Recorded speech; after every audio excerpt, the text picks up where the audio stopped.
আমাদের বলে দিছে আমরা আমানতদারিতা সর্বোচ্চ হেফাজত করার চেষ্টা করব এবং সবাই মিলে আমরা ঐক্যবদ্ধভাবে সেই কমিটমেন্ট রক্ষা করার জন্যই চেষ্টা করি। এবং সব বিশ্ববিদ্যালয়গুলোতে ইনশাআল্লাহ আমাদের উপরে শিক্ষার্থীরা যখনই আস্থা রেখেছে আমরা মর্যাদা দিয়েছি। মিডিয়া ট্রায়ালের মাধ্যমে আমাদেরকে মনস্টার বানানো হয়েছে, আমাদেরকে বলা হয় তোমরা রক কাটো। আমরা আসলে বিনিময়ে তাদেরকে বলি না তুমিও রক কাটো। আমাদের বলে তোমরা গুপ্ত, আমরা বলি না তোমরাও গুপ্ত। আমাদের বলে তোমরা সন্ত্রাসী, আমরা জবাবে আসলে বলতে পছন্দ করি না যে তুমিও সন্ত্রাস। আমাদেরকে বলে তুমি রাষ্ট্রবিরোধী, তুমি রাজাকার, আমরা বলি না তুমিও রাজাকার। আমাদের বলে তুমি আলবদর, আমি আলবদর, আমরা আলবদর, তুমিও আলবদর, এটা আমাদের বলতে পছন্দ করি না। আমরা বলি আমারে ঘর ভাঙিয়াছে যে বা আমি বাঁধি তার ঘর, আপন করিতে খুঁজিয়া বেড়াই যে মোরে করেছে পর, যে মোরে করেছে পথের বিভাগী, পথে পথে আমি ফিরি তার লাগি। যে আমাকে দেউলিয়া করে দিতে চাইবে আমি তাকে বুকে টেনে নেব, যে আমাকে সন্ত্রাসী বলবে আমি তাকে বলবো তুমি আমার বন্ধু। আমার বন্ধু প্রতিম সংগঠনের সাথে যখন টকশোতে যাই অনেক কথা হয়, একটা সময় বিভিন্ন বিষয়গুলো বলে, আমরা শুধু হাসি।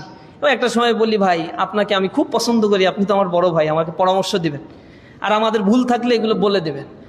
আমাদের সাথে তাদের সাথে ব্যক্তিগত কোনো সম্পর্কের ঘাটতি নাই। প্রবলেমটা হইলো তারা চায় তাদের রাজনীতি এইটার জন্য যদি কর্মসূচি না থাকে তাহলে এগুলো যদি মাথায় না চিন্তা করতে পারেন, আমাদের তো অনেক কর্মসূচি আছে, হাজার হাজার কর্মসূচি করেও পারি না এত সীমাবদ্ধতার কারণে। আমরা কিছু কিছু আপনাদেরকে প্রোভাইড করি, আপনারাও করেন। ভালো কাজে আমরা প্রতিযোগিতা করি।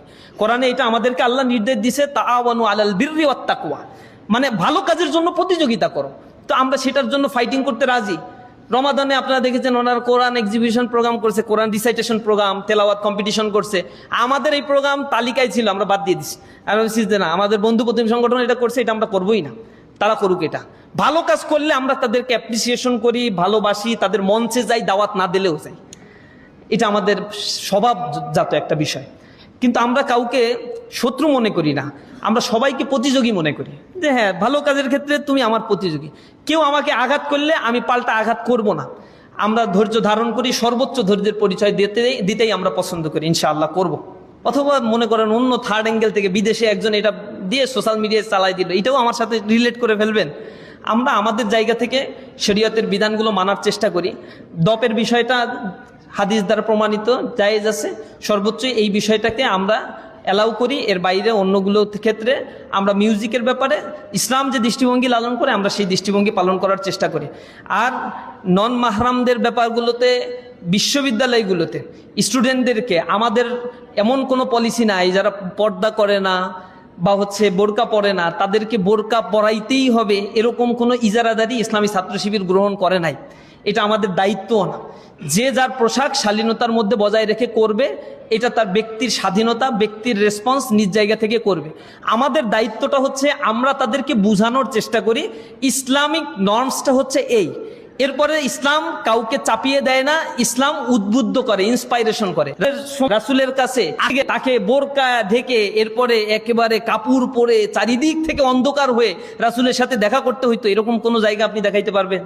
অমুসলিমরা আসতো রাসূলের সাথে দেখা করতো, মহিলারা আসতো রাসূলের সাথে দেখা করতো, কথা বলতো, এটা তালিম নিত। এরপরে তাদের ভিতরে যাদের পরিবর্তন হতো, অনেকের পরিবর্তন হতো না। এটা হচ্ছে তার ব্যক্তির পারসেপশনের জায়গা। ইসলাম কোনো পেশার রাসূল যাদের সাথে চুক্তি করেছে সেটা হচ্ছে ইহুদিদের সাথে চুক্তি করেছিল, সেটা যেটা মদিনার সনদ বলে পরিচিত, পৃথিবীর one of the written constitution, সবচেয়ে ভ্যালুয়েবল একটা কনস্টিটিউশন। সেখানে কিন্তু এই শর্ত দেয় নাই যে বোরকা না পড়লে এই রাষ্ট্রে কেউ টিকতে পারবা না, সবাইকে রাষ্ট্র থেকে বের করে দেওয়া হবে, এরকম কোনো শর্তই নাই। সেখানে অমুসলিমরা দেদারসে থাকছে, তাদের অধিকার নিয়ে তারা থাকছে, তাদের উপর আঘাত আসলে রাসূল তার দলবল নিয়ে প্রোটেকশন করবে এই ঘোষণা দিচ্ছে। আপনি বলবেন ইহুদিদের প্রোটেকশন করার জন্য এরপরে আল্লাহ রাসূল এরকম একটা চুক্তি করলো, তাহলে আল্লাহ রাসূল কি ঠিক কাজ করলো? নাউজুবিল্লাহি মিন যালিক। রাসূলই শরীয়ত, রাসূলকে দিয়েই আপনার সবকিছু জাস্টিফাই করতে হবে। মক্কার জিন্দেগিতে যারা পর্দা করতো না তাদের জন্য ইসলাম নাজিল হওয়ার পরে কোরআন নাজিল হয়েছে। এরপরে তার তো নিকট আত্মীয়দের ভিতরে অনেকে, আচ্ছা আবু জেহেল, আবু লাহাব, উতবা, শাইবা, এখানে আবু লাহাব তার স্ত্রী, এগুলো রাসূলের সাথে সম্পর্কিত না, আত্মীয় স্বজন না, পাড়া প্রতিবেশী না? তাহলে তার স্ত্রী বোরকা পড়তো না, এই জন্য আল্লাহ রাসূল এই আল্লাহ রাসূলটা আপনারা একবারও প্রশ্ন করেন নাই কেন যে আপনি এই হিন্দা বোরকা পড়তো না, এই ব্যাপারে কি পদক্ষেপ নিছেন আপনি যে মক্কায় 10টা বছর কোরআন নিয়েছিলেন, হিন্দা যে বোরকা পরে নাই এই ব্যাপারে আপনাকে জবাব দিতে হবে। পরে নাই তো কি হয়েছে? তাকে বোঝানোর চেষ্টা করছে, ইসলাম পৌঁছানোর চেষ্টা করছে। এই জন্য ইসলাম কখনোই রিজিড না। ইসলামকে সুকৌশলে এমন ন্যারেটিভ দাঁড় করানো হয়েছে, যদি ইসলাম ক্ষমতায় যায় তাহলে বোরকা ছাড়া বের হইতে পারবা না, মেয়েরা স্কুল কলেজে যেতে পারবা না, লেখাপড়া করতে পারবা না। শরীয়তের আইন মানে হাত কাটবে, শরীয়তের আইন মানে বোরকা পরাবে। মনে হয় যে শরীয়ত মানে হাত কাটা আর বোরকা পরানো, এরকম একটা মিথ্যা মধ্যে ছোট বিষয়, এর ক্ষেত্রেও ভুল ব্যাখ্যা তৈরি করা হয়েছে। শরীয়তের বিধান হচ্ছে ওজনে কম দিতে পারবা না, আমাদের উপরে চালানো হয় নাই। একটা ইউনিয়নের অফিসও আমাদের খুলতে দেয় নাই।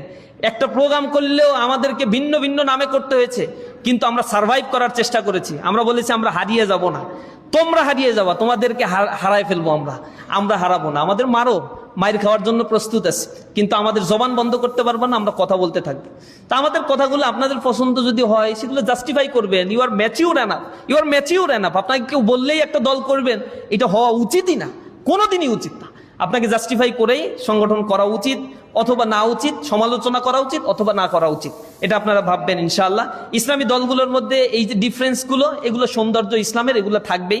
ইসলামের অনেকগুলো স্কুল আছে। আপনারা যদি বলেন যে ইসলাম এরকম একটা ধর্ম, তাহলে কেন হানাফি মাযহাব, শাফিঈ মাযহাব, মালিকি মাযহাব? তো এই মাযহাবগুলোতে ইসলামের সৌন্দর্য, যে কোনো একটা পালন করলেই আপনার পালন করা হয়। আপনি তো ইজতিহাদি ক্ষমতা আপনার ভিতরে নাই, তাকলিদ করার ক্ষমতা আপনার ভিতরে নাই। আপনি তো লক্ষ লক্ষ হাদিস মুখস্থ জানেন না, ইসলামে অ্যানালাইসিস করার ক্ষমতা নাই। ফরজের ব্যাপারে ইউনিক, কোরআন থেকে সাব্যস্ত, কিন্তু নফলের ব্যাপারগুলোতে ইজতিহাদ করে এক এক ধরনের চিন্তা চেতনা করা যাবে, তবে সেটা অবশ্যই সেই মাপের মানুষ আপনাকে হইতে হবে। তো এক একটা দল এক এক ধরনের মানহাজ বা পদ্ধতি নিয়ে কাজ করে, সবারই উদ্দেশ্য হচ্ছে ইসলাম প্রতিষ্ঠা করা। আল্লাহ এক, এর ব্যাপারে কোনো সমস্যা নাই। নামাজ পাঁচ ওয়াক্ত কোনো সমস্যা নাই, জাকাত দিতে হবে কোনো সমস্যা নাই। ইসলামের ফান্ডামেন্টাল বিষয় নিয়ে কোনো দল কোনো বিভক্তির মধ্যে নাই।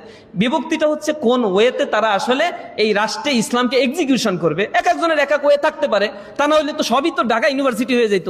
নোয়াখালী বিজ্ঞান প্রযুক্তির দরকার ছিল, তো নোয়াখালী বিজ্ঞান প্রযুক্তি কেন, এত সাবজেক্ট কেন দরকার ভাই? বাংলাদেশ তো একটা সাবজেক্ট হইলেই তো হয়। এই প্রশ্ন তো করেন না। এগুলো ভার্সাটাইলিটি, এগুলো সৌন্দর্য। ইসলামের মধ্যে এই সৌন্দর্যগুলো আছে, যে যার লজিক দিয়ে তার দলগুলো গঠন করে। এবং ইসলাম কাউকে একটা নির্ধারিত বন্ডিংস এর মধ্যে না এনে ইসলাম এই ফ্রি থিঙ্কিং এর জায়গাগুলো এক্সপ্যান্ড করে। স্কুল অফ থট ইসলামের যেগুলো রয়েছে সেগুলো এর অনবদ্য একটা নিদর্শন। এই চিন্তা শক্তিগুলো ইসলাম আরো বেশি পরিশীলিত করার কথাই বলে।